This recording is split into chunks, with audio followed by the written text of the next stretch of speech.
AP పెన్షనర్ల DA arrears చెల్లింపుల గందరగోళంపై treasury అధికారుల వివరణండి.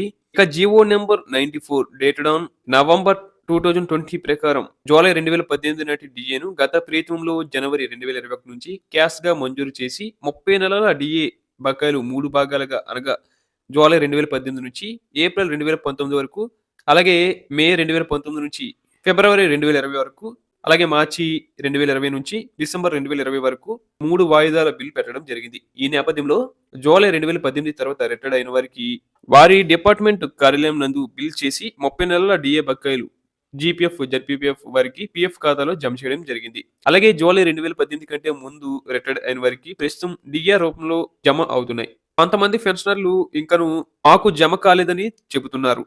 వారికి జమ కాకపోవడానికి కారణాలేంటంటే, జూలై 2018 ముందు పదవి విరమణ చేసిన వారికి ట్రెజరీ వారు బిల్లులు సబ్మిట్ చేస్తారు కాబట్టి, సుమారు 70-80% వరకు జమ జరిగినట్లు సమాచారం.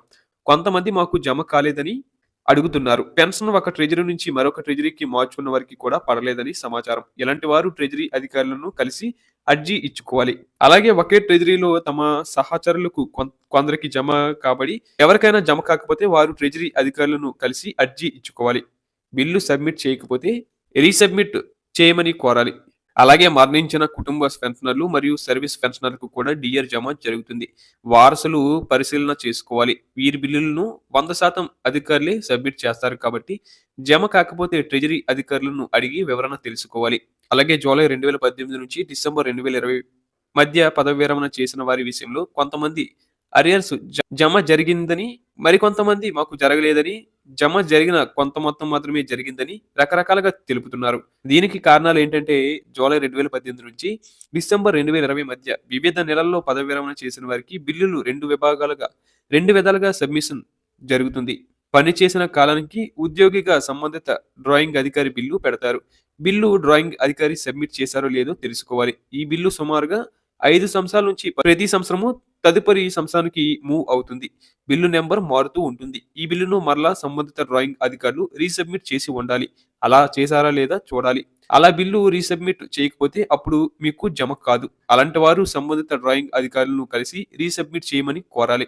అలాగే రిటైర్మెంట్ తేదీ నుండి డిసెంబర్ 2020 వరకు ట్రెజరీ అధికారులు బిల్ క్లెయిమ్ చేస్తారు. అది కూడా పరిశీలించుకోవాలి. అలాగే జూలై 2018 నుంచి రిటైర్మెంట్‌కు మధ్యలో ట్రాన్స్‌ఫర్ అయిన సందర్భంలో పాత స్టేషన్‌లో కొత్త స్టేషన్‌లో క్లెయిమ్ చేయని పక్షంలో రిటైర్ అయిన కార్యాలయం నుండి ప్రస్తుతం క్లెయిమ్ చేసుకునేందుకు అవకాశం ఉందని సమాచారం. అలాగే జనవరి 2021 నుంచి డిసెంబర్ 2021 మధ్య పదవి విరమణ చేసిన వారి బిల్లులు గురించి తెలుసుకోండి. డిఆర్ జీవో ప్రకారం వీరికి పీఎఫ్‌కు అడ్జస్ట్‌మెంట్ చేయాలి. చాలా మందికి అలా అడ్జస్ట్‌మెంట్ జరిగింది. పీఎఫ్ క్లోజర్‌లో ఈ అమౌంట్ పొందడం జరిగింది. కొంతమందికి పీఎఫ్‌కు అడ్జస్ట్‌మెంట్ జరగలేదు. తదుపరి సంబంధిత అధికారులు ట్రెజరీకి నగదు రూపంలో బిల్లులు సబ్మిట్ చేయడం జరిగింది. వారికి జమ జరిగింది.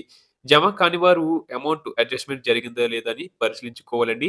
అలాగే బకాయిలు లెక్కించాలంటే అప్పుడు ఉన్న బేసిక్ మీద లెక్కించుకోవాలి. 2024 తదుపరి పదవి విరమణ చేసిన వారందరికీ పీఎఫ్‌లో సుమారుగా అడ్జస్ట్‌మెంట్ జరిగింది. వారికి అరియర్స్ జమ కావు.